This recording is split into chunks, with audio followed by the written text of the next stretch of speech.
Well, good morning, everyone. My name is MightyStream. I'm going to do your November the 21st Spiritual Principle Day in a meditation. Let's go ahead and get into that screen. The title of the meditation, Discernment and Group Conscience. We trust and we use good sense. Living in fellowship with other addicts, we learn discernment. That comes from the Guiding Principles book, Tradition 2, Opening Reflection. The spiritual principle of discernment, exercising good judgment, is central to practicing tradition too. In our personal recovery, we work on developing a guiding conscience and our own decision making that helps us decipher what's healthy for us and what isn't. Many of us have described that conscience as a voice in our head that tells us right from wrong. Many others say it's our loving higher power working in our lives. We bring this awareness into our groups and try to practice it there in fellowship with each other. Discernment is group conscience in action.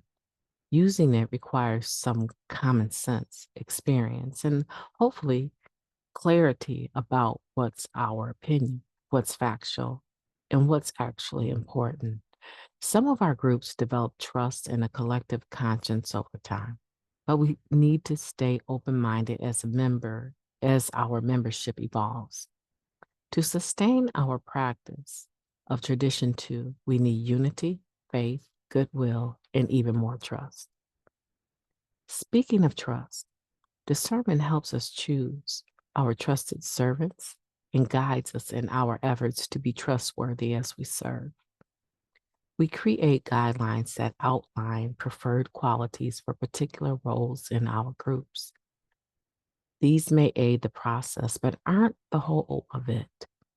Other circumstances that aren't on paper and still meet our need to serve the greater good may play a role in our decisions.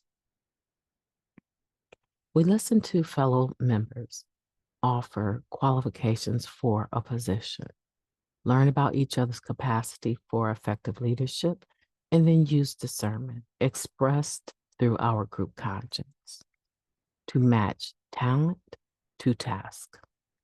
As trusted servants, we're trusted to serve the needs of our group and NA as a whole, rather than our own egos, individual opinions, and desired outcomes.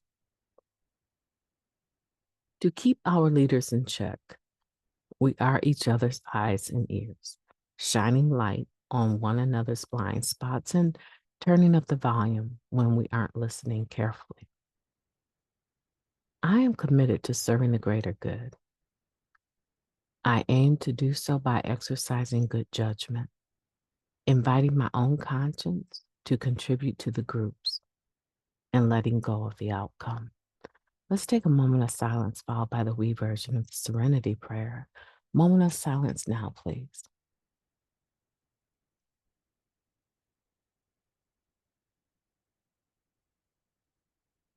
Thank you. God, grant us the serenity to accept the things that we cannot change, the courage to change the things that we can, and the wisdom to know the difference.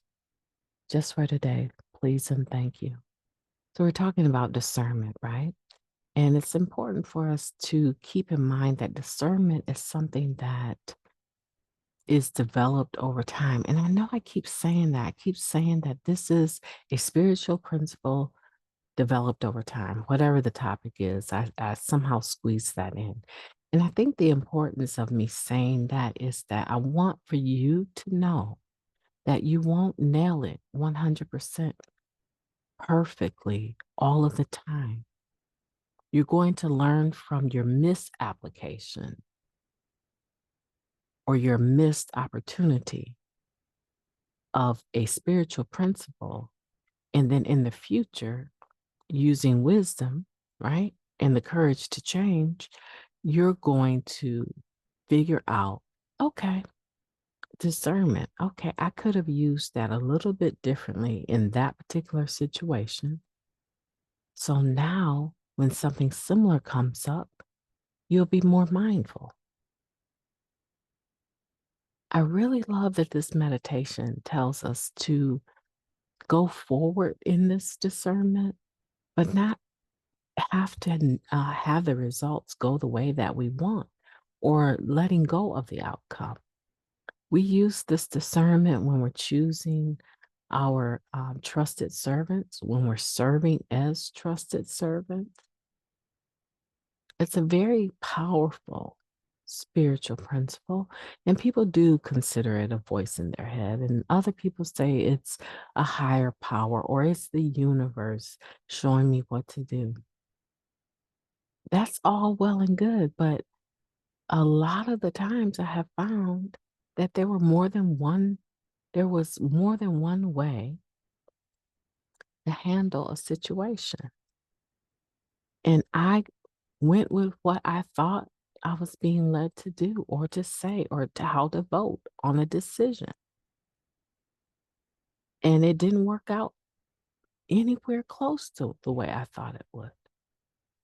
But that doesn't mean that my opinion was necessarily wrong or that my discernment wasn't right.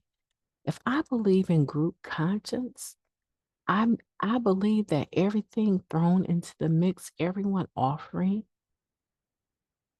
what they feel led is the truth, right? Having clarity on their own opinion, understanding what's factual and what's actually important, that together we come with the final decision of how we're going to move forward, because the primary purpose is to carry our message. We're carrying this message worldwide. Our group is a very small portion of the bigger whole. My right opinion, my right discernment can't work for everyone because it's coming from me.